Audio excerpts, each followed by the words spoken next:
Spain میں ہونے والے کرکٹ ٹورنامنٹ کے دوران پاک فوج کے شہداء کو خراج تحسین پیش کیا گیا۔ اس ٹورنامنٹ میں مشتبہ علی شاہ نے سب سے زیادہ وکٹیں حاصل کی اور کوارٹر فائنل میں انہیں مین آف دا میچ کا خطاب بھی ملا۔ ان کی شاندار کارکردگی کے اعتراف میں اسپین میں انہیں خصوصی انعام سے بھی نوازا گیا۔ جنہوں نے ماشاءاللہ کوارٹر فائنل میں بہت ہی اچھی پرفارمنس دی، 4 اوورز کیے، 22 رنز دیے اور 3 وکٹس لیے، اوور آل 8 وکٹس لیے ٹورنامنٹ میں۔ بہت ہی عمدہ پرفارمنس۔ ایسا کچھ کہنا چاہیں گے؟ تھینک یو سو مچ۔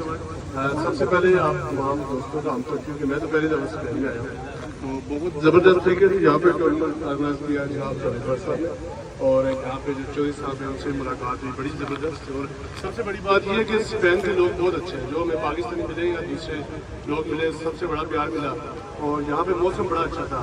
اور جاوید بھائی کو یہ کریڈٹ جاتا ہے کہ یہ اس سے پہلے بھی پاکستان ہر سال ٹیم لے کے جاتے ہیں، جو اوورسیز پاکستانی بچے 18 سال کے 22 سال کے جو کبھی پاکستان نہیں گئے، ان کو جاوید بھائی صاحب ہمیشہ پاکستان لے جاتے ہیں، وہاں پہ 7-8 شہروں میں ان کو دورہ کرواتے ہیں، وہاں پہ مختلف کلبs میں کرکٹ کرواتے ہیں جو بڑے پیمانے پہ، اور یہ سارا اپنی جیب سے کرتے ہیں، اور ہمیشہ جاوید بھائی صاحب نے پاکستان کے پرچم کی بلندی کے لیے کام کیا ہے۔